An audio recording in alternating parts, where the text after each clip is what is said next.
No tienes por qué pensar que estoy loco, Elliot. Muchos otros tienen manías raras. ¿Por qué no te burlas del abuelo de Oliver que jamás monta un automóvil?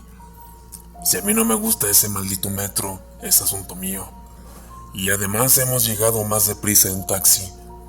Si hubiéramos venido en tranvía, habríamos tenido que subir a pie la colina desde Park Street. Sé perfectamente que estoy más nervioso que cuando nos vimos el año pasado, pero no por ello debes pensar que lo que necesito es una clínica.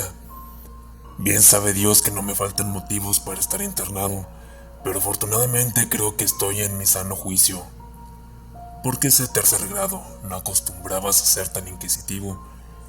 Bueno, si tienes que oírlo, no veo por qué no puedes hacerlo. Tal vez sea lo mejor, pues desde que te enteraste de que había dejado de ir al Art Club y me mantenía a distancia de Pigman, no has cesado de escribirme como lo haría un atribulado padre.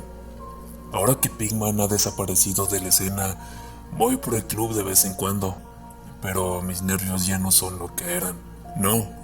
No sé qué ha sido de Pigman y prefiero no adivinarlo. Podrías haber sospechado que dejé de verle porque sabía algo confidencial.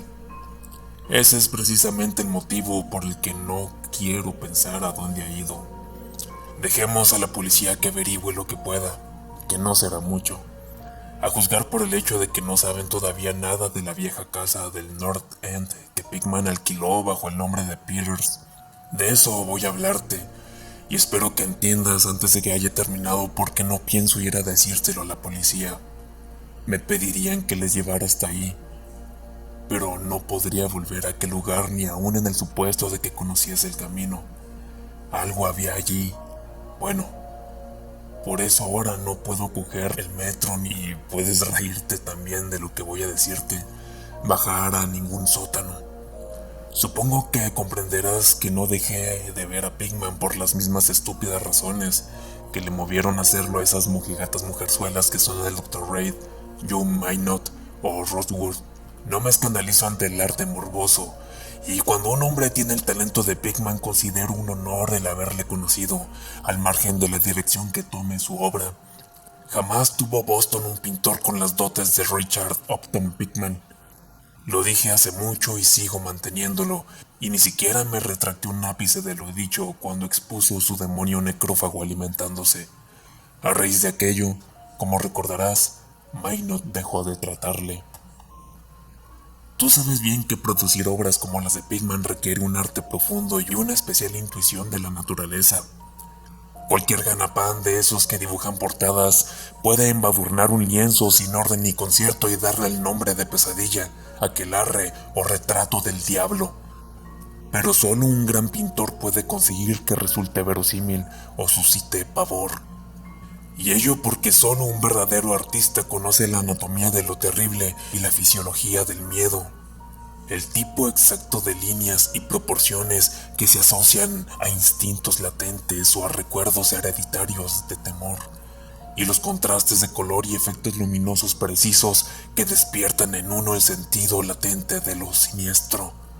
No creo que tenga que explicarte a estas alturas por qué un Fuseli nos hace estremecer, mientras que la portada de un vulgar cuento de fantasmas nos mueve a risa.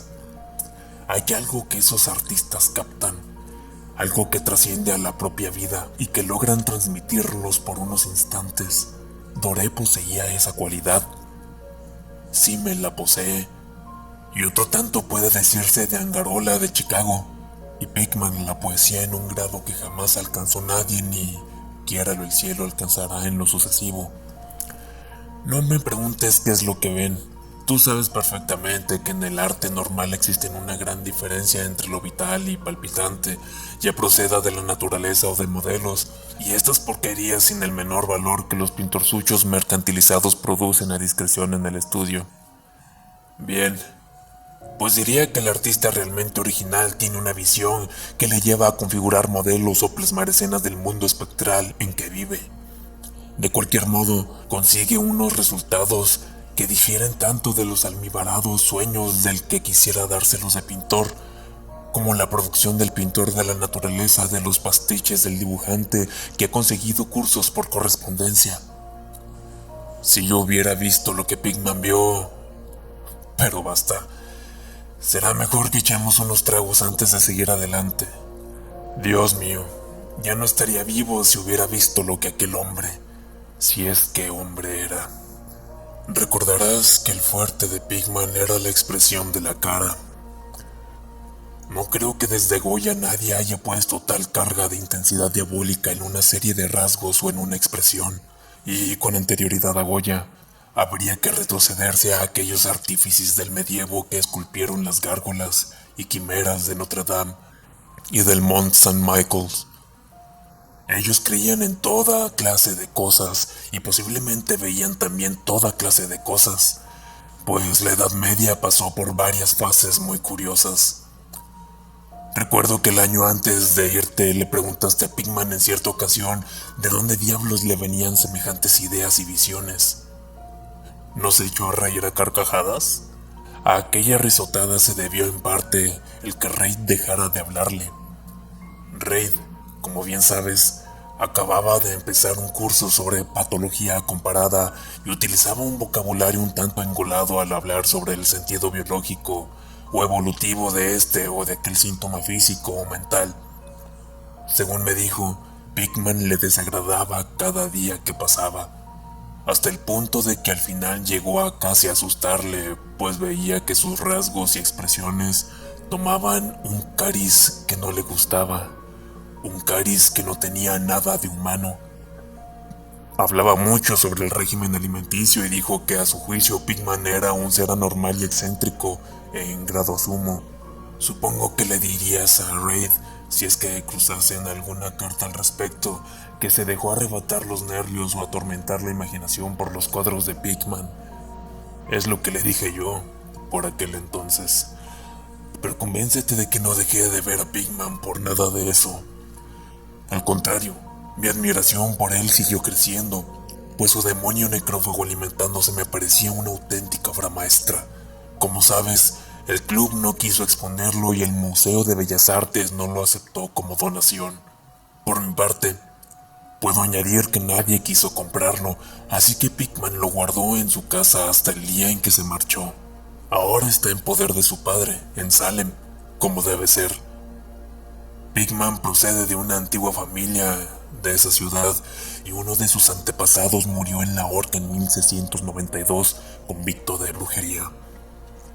Adquirí la costumbre de visitar a Pigman con cierta asiduidad, sobre todo desde que me puse a recoger material para una monografía sobre arte fantasmagórico. Probablemente fuese su obra la que me metió la idea en la cabeza. En cualquier caso, hallé en él una auténtica mina de datos y sugerencias al ponerme a redactarla.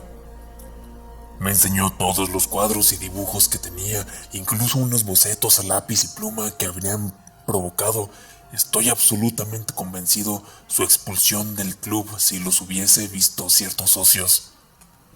Al poco tiempo ya era un fanático de su arte y pasaba horas enteras escuchando cuál escolar teorías artísticas y especulaciones filosóficas lo bastante descabelladas como para justificar su internamiento en el manicomio de Danvers. La admiración por mi héroe, unida al hecho de que la gente empezaba a tener cada vez menos trato con él, le hizo mostrarse extremadamente confidencial conmigo, y una tarde me insinuó que si mantenía la boca bien cerrada y no me hacía el remilgado, me mostraría algo muy poco corriente, algo que superaría con creces lo que guardaba en casa. Hay cosas, dijo, que no van con Newburgh Street. Cosas que estarían fuera de lugar y que no cabe imaginarse aquí. Yo me dedico a captar las emanaciones del alma, y eso es algo que no se encuentra en las advenedizas y artificiales calles construidas por el hombre. Back Bay no es Boston, en realidad no es nada todavía, porque aún no ha tenido tiempo de acumular recuerdos y atraerse a los espíritus locales.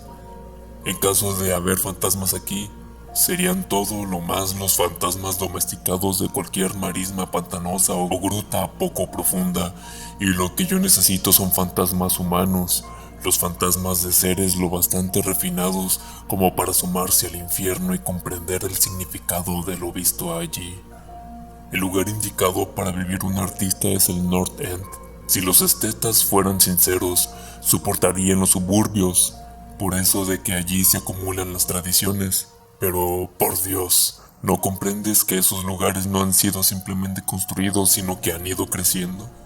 Allí, generación tras generación, la gente ha vivido, sentido y muerto, y en tiempos en que no se temía ni vivir, ni sentir, ni morir. ¿Sabías que en 1632 había un molino en Copp's Hill y que la mitad de las calles actuales fueron trazadas hacia 1650? Puedo mostrarte casas que llevan en pie 2 siglos y medio e incluso más. Casas que han presenciado lo que bastaría para ver reducidas a escombros una casa moderna. ¿Qué sabe el hombre de hoy de la vida y de las fuerzas que se ocultan tras ella?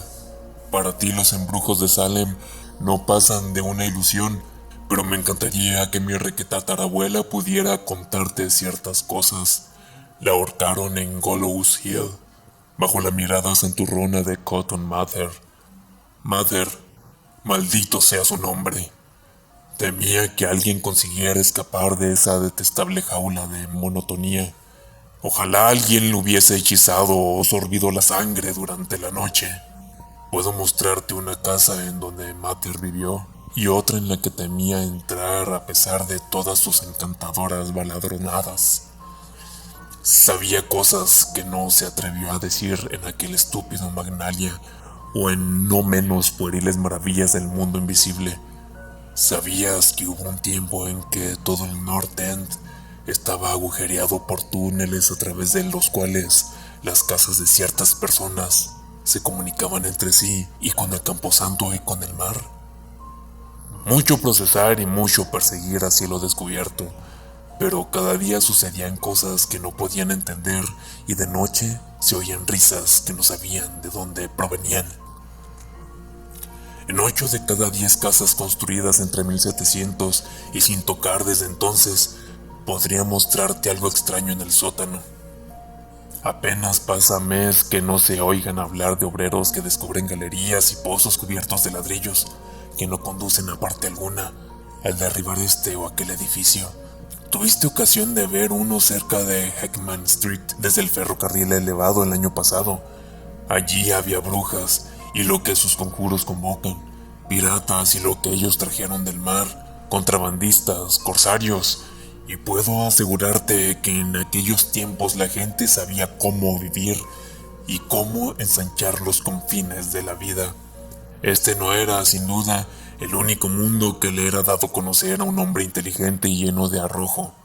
Y pensar que hoy, en cambio, los cerebros son tan inocuos que hasta el club de supuestos artistas se estremece y sufre convulsiones si un cuadro hiere los sentimientos de los contertulios de un salón de té en Beacon Street. Lo único que salva al presente es que su estupidez le impide cuestionar con sumo rigor el pasado. ¿Qué dicen en realidad los mapas, documentos y guías acerca de North End? Bah, tonterías. Así, a primera vista me comprometo a llevarte a 30 o 40 callejuelas y redes de callejuelas al norte de Pine Street, de cuya existencia no sospechan ni 10 seres vivos fuera de los extranjeros que pululan en ellas. ¿Y qué saben de ellas esos hombres de ficciones mediterráneas? No, Thorber. Esos antiguos lugares se encuentran en el mejor de los sueños. Rebosan de prodigios, terror y evasiones de lo manido, y no hay alma humana que los comprenda ni sepa sacar partido de ellos. Mejor dicho, no hay más que una, pues yo no me he puesto a escarbar en el pasado para nada. Escucha, a ti te interesan estas cosas, y si te dijera que tengo otro estudio ahí, donde puedo captar el espíritu nocturno de los antiguos horrores y pintar cosas en las que ni se me hubiera ocurrido pensar en Newbury Street. Naturalmente no voy a contárselo a esas condenadas mujerzuelas del club, empezando por Reid, maldito sea, que va por ahí diciendo cosas tales como que yo soy una especie de monstruo que desciende por el tobogán de la evolución en sentido contrario. Sí, Thorber. Hace mucho que decidí que había que pintar el terror de la vida del mismo modo que se pinta su belleza. Así que me puse a explorar en lugares donde tenía fundados motivos para saber que en ellos el terror existía. Cogí un local que no creo conozcan más de 3 hombres nórdicos aparte de mí. No está muy lejos del elevado, en cuanto a distancia se refiere, pero dista siglos por lo que al alma respecta. Lo que me impulsó a cogerlo es que el extraño y viejo pozo de ladrillo que hay en el sótano, ya sabes, uno de esos sótanos de los que te he hablado. El antro, pues no cabe otro calificativo, casi no se tiene en pie, por lo que nadie se le ocurriría vivir allí, y me avergonzaría decirte lo poco que pago por él. Las ventanas están entabladas, pero lo prefiero así, pues para mi trabajo no necesito la luz del día. Pinto en el sótano, donde la inspiración me viene con facilidad, pero tengo otras habitaciones amuebladas en la planta baja. El dueño es un siciliano y le he alquilado bajo el nombre de Peters. Si te encuentras con ánimos, te llevaré a verlo esta noche. Creo que te gustarán los cuadros, pues, como dije, en ellos he puesto lo mejor de mi expresión artística. El trayecto hasta allí no es largo. A veces lo hago a pie, pues no quiero llamar la atención con un taxi en semejante lugar. Podemos tomar el metro de South Station y bajar en Baker Street. Desde allí no hay que andar mucho. Bueno, Elliot, tras semejante arenga, lo único que podía hacer era resistir los deseos de correr en el lugar, de andar en busca del primer taxi libre que saliera a nuestro encuentro. Después cogimos el elevado en South Station y hacia las 12 ya habíamos bajado las escaleras de Battery Street. Luego nos pusimos a andar a lo largo del viejo muelle de Constitution Wharf. No me fijé en los cruces, por lo que no sabría decirte dónde torcimos, pero puedo decir que no fue en Gringold Lane. Al torcer, subimos por un desierto callejón de lo más antiguo y sucio que haya visto jamás, de tejados desvencijados, con los cristales de las ventanas rotos y arcaicas chimeneas medio derruidas que se destacaban contra la luz de la luna. No creo que hubiera siquiera 3 casas en todo lo que abarcaba la vista que no estuvieran ya levantadas en tiempos de Cotton Mather. Cuanto menos divisaba 2 con un voladizo, y en cierta ocasión me pareció ver una hilera de tejados con el ya casi olvidado estilo holandés, aunque los anticuarios dicen que ya no queda ni uno solo en Boston. Al salir de aquel apenas iluminado callejón, torcimos a la izquierda, adentrándonos en otro igualmente silencioso y aún más estrecho, sin la menor luz, y en un instante me pareció que doblábamos una curva en ángulo obtuso siguiendo hacia la derecha. Al cabo de un rato Pigman sacó una linterna y la enfocó hacia una puerta antediluviana de 10 paneles, espeluznantemente ruida por la carcoma. Tras abrirla, mi anfitrión me introdujo hasta un vestíbulo vacío en donde, en otro tiempo, debió haber un magnífico artesonado de roble oscuro, sencillo, desde luego, pero patéticamente evocador de los tiempos de Andros, Phipps y la brujería, y a continuación me hizo traspasar una puerta que había a la izquierda. Encendió una lámpara de petróleo y me dijo que me acomodara como si me encontrase en mi propia casa.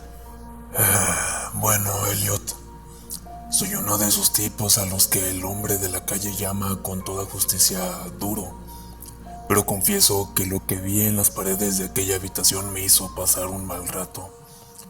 Eran los cuadros de Pigman, ya sabes a los que me refiero, aquellos que no podía pintar en Newbury Street y ni siquiera le dejaron exponerlos allí. Y tenía toda la razón cuando dijo que se le había ido la mano. Bueno, será mejor que echemos otro trago. Lo necesito para contar lo que sigue. Sería inútil tratar de describirte aquellos cuadros, pues el más horroroso y diabólico horror, la más increíble repulsión y hediondez moral se desprendían de simples pinceladas imposibles de traducir en palabras. No había nada en ellos de la técnica exótica característica de Sidney Sim, nada de los paisajes transplanetarios ni de los hongos lunares con los que Clark Ashton Smith nos hiela la sangre. Los trasfondos eran en su mayoría antiguos cementerios, bosques frondosos, arrecifes marinos, túneles de ladrillo, antiguas estancias artesonadas o simples criptas de mampostería. El camposanto de Copp's Hill Apenas a unas manzanas de la casa, era uno de sus escenarios favoritos. La demencia y la monstruosidad podían apreciarse en las figuras que se veían en el primer término, pues en el morboso arte de Pigman predominaba el retrato demoníaco.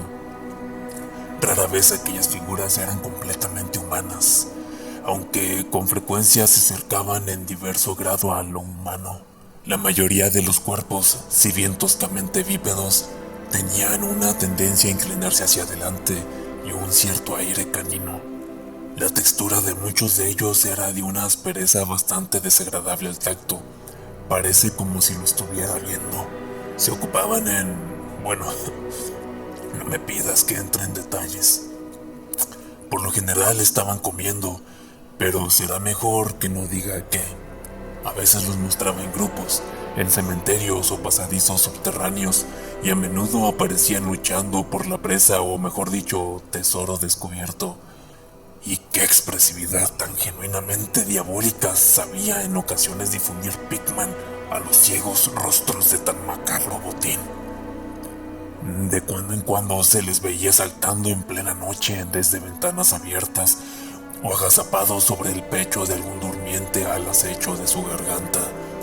En un lienzo se veía a un grupo de ellos aullando alrededor de una bruja ahorcada en Gallows Hill, cuyas demacradas facciones guardaban un extraordinario parecido con las de aquellos seres. Pero no creas que fueron aquellas horripilantes escenas lo que me hizo perder el sentido. No soy un niño de 3 años y no es ni mucho menos la primera vez que he visto algo así. Eran los rostros, Elliot, aquellos endiablados rostros que miraban de soslayo y parecían querer salir del lienzo como si se les hubiese inspirado un aliento vital. Dios mío, juraría que estaban vivos. Aquella bruja nauseabunda que se veía en el lienzo había despertado los fuegos del Averno, y su escoba era una varita de sembrar pesadillas. Pásame la garrafa, Elliot. Había algo llamado la lección. Santo cielo, en mala hora lo veía. Escucha, ¿te imaginas un círculo de inefables seres de aspecto canino, agazapados en un cementerio enseñando a un niño a comer según su usanza? El coste de una presa producto de una suplantación, supongo. Ya sabes, el viejo mito de esos extraños seres que dejan sus vástagos en la cuna en sustitución de las criaturas humanas que arrebataban. Pigman mostraba en el cuadro lo que les depara la fortuna a los niños así arrebatados. Cómo crecen, cuando justo entonces comencé a ver la espantosa afinidad que había entre los rostros de las figuras humanas y las no humanas. Por medio de aquellas gradaciones de monstruosidad entre los resueltamente no humanos y los degradadamente humanos, trataba de establecer un sardónico nexo evolutivo. Los seres caninos procedían de los mortales, y apenas acababa de inquirirme qué hacía con las criaturas que quedaban con los seres humanos a modo de trueque, cuando mi mirada tropezó con un cuadro que representaba a la perfección dicha idea. Se trataba de un antiguo interior puritano, una estancia de gruesas vigas con ventanas de celosía, un largo banco y un mobiliario del siglo XVII de estilo bastante tosco, con la familia sentada en torno al padre mientras éste leía las escrituras. Todos los rostros, salvo uno, mostraban nobleza y veneración, pero ese uno reflejaba la burla del Averno. Era el rostro de un varón de edad juvenil.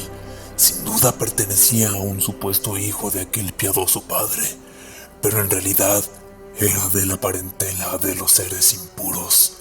Era el niño suplantado, y en un rasgo de suprema ironía, Pigman había pintado las facciones de aquel adolescente de forma que guardaban un extraordinario parecido con las suyas.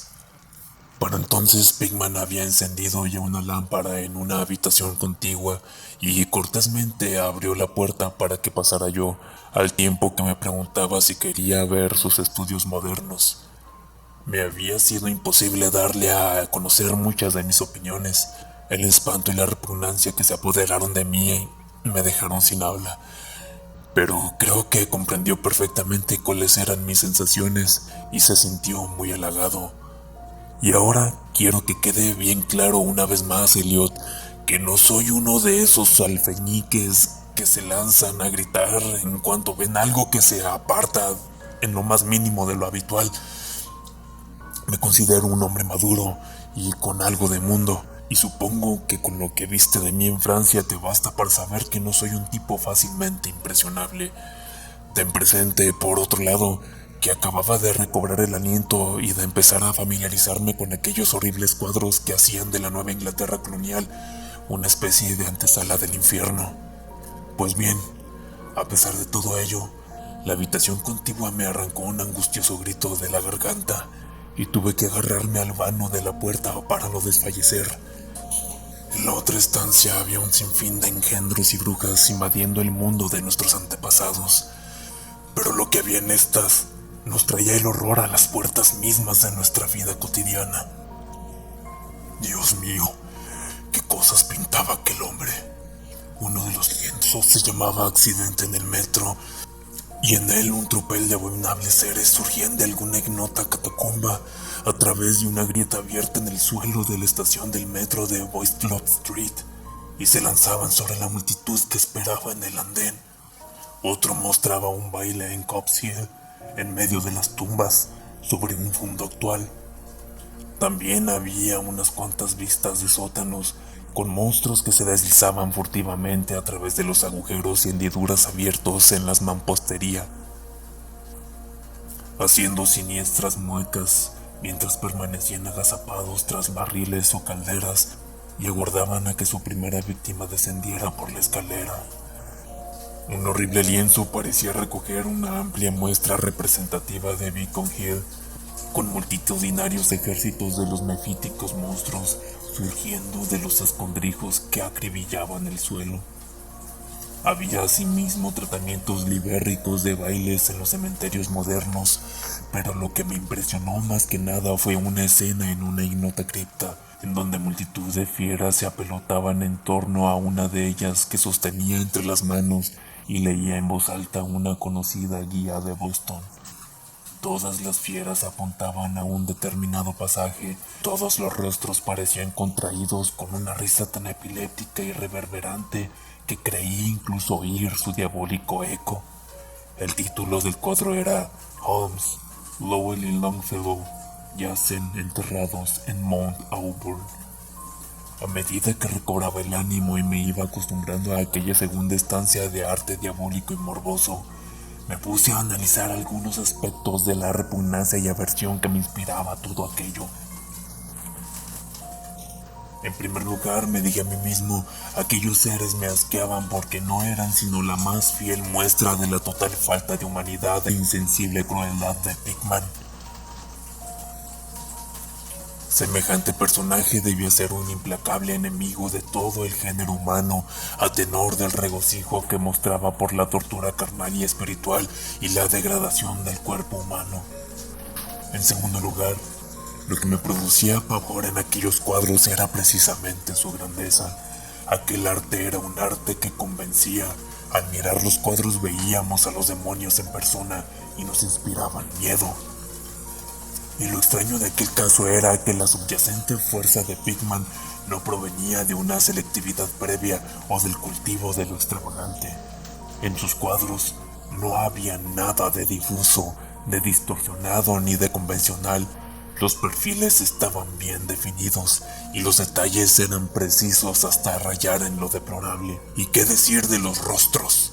Lo que allí se veía era algo más que simplemente interpretación de un artista, era el mismo infierno, retratado cristalinamente y con la más absoluta fidelidad. Eso es justo lo que era, cielos. Aquel hombre no tenía nada de imaginativo ni de romántico, ni siquiera trataba de ofrecernos las agitadas y multidimensionales instantáneas que nos asaltan en los sueños, ni que fría y sardónicamente refleja un mundo de horror estable, mecanicista y bien organizado, que él veía plena, brillante, firme y resueltamente. Solo Dios sabe lo que podría ser ese mundo o dónde llegó a vislumbrar Pigman las sacrílegas formas que lo trotaban, brincaban y se arrastraban por él. Pero cualquiera que fuese la increíble fuente en que se inspirase en sus imágenes, una cosa estaba fuera de duda: Pigman era, en todos los sentidos, tanto a la hora de concebir como de ejecutar, un concienzudo y casi científico pintor realista. A continuación bajé tras mi anfitrión a un estudio en el sótano y me preparé para el asalto de algo diabólico entre aquellos lienzos sin terminar. Cuando llegamos al final de la escalera impregnada de humedad, Pigman enfocó la linterna hacia un rincón del enorme espacio que se abría ante nosotros, iluminando el brocal circular de ladrillo de lo que debía ser un gran pozo excavado en el terroso suelo. Nos acercamos y vi que el orificio medía aproximadamente 1,5 metros de diámetro, con paredes que tendrían un pie de grosor, y estaba unas 6 pulgadas por encima del nivel del suelo, una sólida construcción del siglo XVII, si no me equivocaba. Aquello, decía Pigman, era un buen ejemplo de lo que había estado hablando antes, una abertura de la pared de túneles que discurrían bajo la colina. Observé distraídamente que el pozo no estaba recubierto de ladrillo y que por toda cubierta tenía un pesado disco de madera. Pensando en todas las cosas a las que el pozo podía hallarse conectado, si las descabelladas ideas de Pigman eran algo más que mera retórica, un escalofrío me recorrió el cuerpo. Luego, siempre yo detrás de él, subimos un escalón y atravesamos una estrecha puerta que daba a una amplia estancia, con un suelo entarimado y amueblada como si fuese un estudio. Una instalación de gas acetileno suministraba de luz necesaria para poder trabajar. Los cuadros sin acabar, montados en caballetes y apoyados contra la pared, eran tan espeluznantes como lo que había visto en el piso de arriba y constituían una buena prueba de la meticulosidad con que trabajaba el artista. Las escenas estaban esbozadas con sumo cuidado y las líneas trazadas a lápiz hablaban por sí solas de la prolija minuciosidad de Pigman al tratar de conseguir la perspectiva y proporciones exactas. Era todo un gran pintor y sigo sosteniéndolo hoy, aún con todo lo que sé. Una gran cámara fotográfica que había encima de una mesa me llamó la atención y al inquirirle acerca de ella, Pigman me dijo que la utilizaba para tomar escenas que le sirvieran luego para el fondo de sus cuadros, pues así podía pintar a partir de fotografías sin tener que salir del estudio, en lugar de ir cargando con su equipo por toda la ciudad en busca de esta o aquella vista. A juicio suyo, las fotografías eran tan buenas como cualquier escena o modelo real para trabajos de larga duración y, según dijo, las empleaba habitualmente. Había algo muy desapacible en los nauseabundos bocetos y en las monstruosidades a medio terminar que echaban torvas miradas desde cualquier ángulo de la estancia. Y cuando Pigman descubrió súbitamente un gran lienzo que se encontraba lejos de la luz, no pude evitar que se me escapara un estruendoso grito. El segundo que profería aquella noche resonó una y otra vez por las mortecinas bóvedas de aquel antiguo y salitroso sótano, y tuve que realizar un tremendo esfuerzo para contener una histérica carcajada. Dios misericordioso, Elliot. No sé cuánto había de real y cuánto de febril fantasía en todo aquello. Jamás podría imaginarme semejante sueño. El cuadro representaba un colosal e indescriptible monstruo de centelleantes ojos rojos, que tenía entre sus huesudas garras algo que debió haber sido un hombre, y le ruía la cabeza como un chiquillo chupa una paleta. Estaba en cuclillas y al mirarle parecía como si en cualquier momento fuera a soltar su presa en busca de un bocado jugoso. Pero maldición, la causa de aquel pánico atroz no era ni mucho menos aquella diabólica figura, ni aquel rostro perruno de orejas puntiagudas, ojos inyectados de sangre, nariz chata y labios babeantes. No eran tampoco aquellas garras cubiertas de escamas, ni el cuerpo recubierto de moho, ni los pies semiangulados. No era nada de eso. Aunque habría bastado cualquiera de tales notas para volver loco al hombre más pintado. Era la técnica, Elliot. Aquella maldita, implacable y desnaturalizada técnica. puedo jurar que jamás había visto plasmado en un lienzo el aliento vital de tal forma, tan real. El monstruo estaba presente allí, lanzaba feroces miradas, roía y lanzaba feroces miradas, y entonces pude comprender que solo una suspensión de las leyes de la naturaleza podía llevar a un hombre a pintar semejantes seres, sin contar con un modelo, sin haberse asomado a ese mundo inferior que a ningún mortal no vendido al diablo le ha sido dado ver. Sujeto con una tachuela, a una parte sin pintar de lienzo había un trozo de papel muy arrugado. Probablemente, pensé, sería una de esas fotografías de las que se sirve Pickman para pintar. Un trasfondo no menos horroroso que la pesadilla que se destacaba sobre él. Alargué el brazo para estirarlo y ver de qué se trataba, cuando de repente Pickman dio un respingo como si lo hubieran pinchado. Había estado escuchando con suma atención desde que mi grito de pavor despertó insólitos ecos en el oscuro sótano, y ahora parecía estar poseído de un miedo que, si bien no podía compararse con el mío, tenía un origen más físico que espiritual. Sacó un revólver y me hizo un gesto de que me callara, tras lo cual se encaminó al sótano principal y cerró la puerta detrás suyo.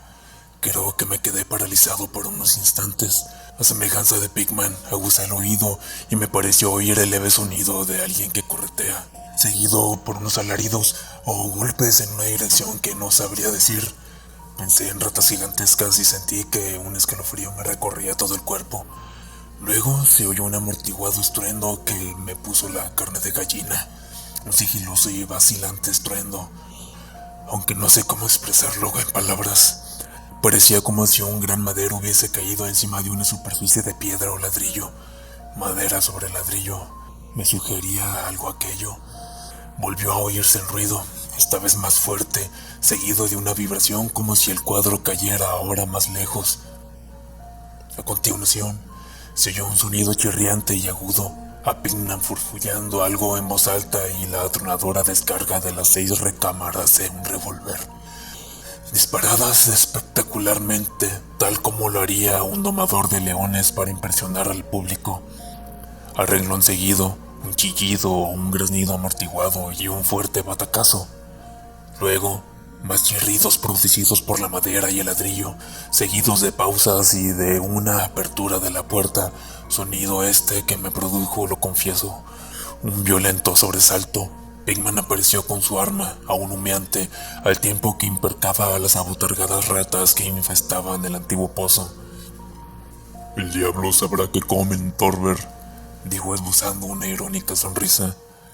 «Pues esos arcaicos túneles comunican con cementerios, guaridas de brujas y llegan hasta el mismo litoral. Pero sea lo que sea, han debido quedarse sin provisiones, pues estaban rabiosas por salir. Tus gritos debieron excitarlas. Lo mejor será andar con cuidado por estos parajes. Nuestros amigos roedores son el mayor inconveniente, aunque a veces pienso que con ellos se consigue crear una cierta atmósfera y colorido». Bueno, Elliot, aquel fue el final de la aventura nocturna. Pickman me había prometido enseñarme el lugar y bien sabe Dios que lo hizo. Me sacó de aquella maraña de callejas por otra dirección al parecer, pues cuando vimos la luz de unas farolas nos hallamos en una calle que me resultaba familiar, con monótonas hileras de bloques de pisos y viejas casas entremezcladas. Aquella calle no era otra que Charter Street, pero yo me encontraba demasiado agitado como para poder advertirlo. Era ya demasiado tarde para tomar el elevado, así que volvimos andando a lo largo de Hanover Street. Recuerdo muy bien el paseo. Dimos la vuelta en Tremont y tras subir por Beacon llegamos a la esquina de Joy, en donde nos separamos. Desde entonces no hemos vuelto a vernos más. ¿Por qué dejé de ver a Pickman? No seas impaciente. Espera que llame para que nos traigan café, pues ya hemos tomado bastante del otro y al menos yo necesito beber algo. No eran los cuadros que vi en aquel lugar, aunque juraría que bastaría con ellos para que a Pickman no le permitieran el acceso en 9 de cada 10 hogares y clubs de Boston. Supongo que ahora comprenderás por qué evito por todos los medios bajar a metros o sótanos. Fue algo que encontré en mi abrigo a la mañana siguiente. Me refiero al papel arrugado que estaba sujeto a aquel horripilante lienzo del sótano. Aquello que tomé por una fotografía de alguna vista que Pigman pretendía reproducir a manera de trasfondo para el monstruo. El último respingo de Pigman se produjo justo cuando iba a desenrollar el papel y al parecer me lo metí distraídamente en el bolsillo. Pero bueno, aquí está el café. Te aconsejo que lo tomes puro, Elliot. Sí, a aquel papel se debió el que no volviera a ver más a Pigman. Richard Upton Pigman, el artista más dotado que he conocido y el más execrable ser que haya traspasado jamás los límites de la vida para abismarse en las cimas del mito y la locura. El viejo rey tenía razón, Elliot. No puede decirse que Pigman fuera humano estrictamente hablando. O bien nació bajo una influencia maligna o con la forma de abrir la puerta prohibida. Ya da lo mismo, pues desapareció. Volvió a abismarse en esa increíble oscuridad que él tanto gustaba frecuentar. Será mejor que encendamos el candelabro. No me pidas que te explique o siquiera conjeture qué es lo que quemé. Tampoco me preguntes qué había detrás de esa especie de topo gateador que también se las arregló Pigman para hacer pasar por ratas. Hay secretos que pueden proceder de los viejos tiempos de Salem y Cotton Mather cuenta cosas aún más extrañas. Bien sabes tú cuán endiabladamente expresivos eran los cuadros de Pigman. Como todos, nos preguntamos más de una vez de dónde podía sacar aquellos rostros. Bueno, después de todo, aquel papel no era la fotografía de una perspectiva. En él se veía únicamente el ser monstruoso que estaba pintando en aquel horrible lienzo. Era el modelo en que se inspiraba, y el trasfondo no era sino la pared de estudio del sótano pintada con todo lujo de detalle. Por el amor de Dios, Elliot, aquella era una fotografía tomada del natural.